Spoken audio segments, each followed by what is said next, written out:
எளிமைங்கிறது அவருடைய அடையாளம். அவர் வந்து இறந்த போது என்ன இருந்தது? 4 வேட்டி 4 ரூபா காசு, அவ்வளவுதான். ஒரு கண்ணாடி. இன்னைக்கு கூட திருமலை பிள்ளை வீடை பார்க்கலாம். அந்த வீட்டை பார்த்துட்டு ஏழை பங்காளின் பங்களாவை பாருன்னு சொன்னாங்க. அது வாடகை வீடு. அந்த வாடகையை காங்கிரஸ் கட்சி கட்சி. உங்களுக்கு புரியுங்களா? அவர் வந்து எளிமைன்னா அது வந்து மறுபெயர் வந்து நீங்க காமராஜ் சொல்லலாம். அதுல வந்து ஒன்றும் குழப்பம் இல்லை. எதுக்குமே பதறாம, எதுக்குமே சிதறாம, எந்த இடத்துல உணர்ச்சிப்படாம எவ்வளவோ உதாரணங்கள் சொல்லிட்டு போகலாம். 1 2 கிடையாது. அவர் வந்து அவருடைய நடை உடை பாவனை, ஒரு குடும்பம், திருமணம் செய்து கொள்ளாத தன்மை, அவர் சுதந்திரத்துக்காக போராடிய தன்மை, சிறையில் இருந்த தன்மை, எல்லாமே. அவர் வந்து திராவிட முன்னேற்ற கழகம் வந்து தோல்வி அடைஞ்சா கடுமையான விமர்சனங்கள் எழுப்பியிருக்கு.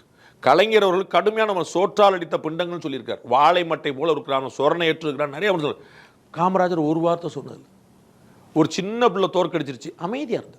அடுத்து ஒரு பை எலெக்ஷன் வச்சு அங்கே போட பார்லிமெண்ட் எலெக்ஷன் வச்சு அப்படியே அவர் வந்து ஜனநாயகத்தை முழுமையாக ஏற்றுக்கொண்டார்.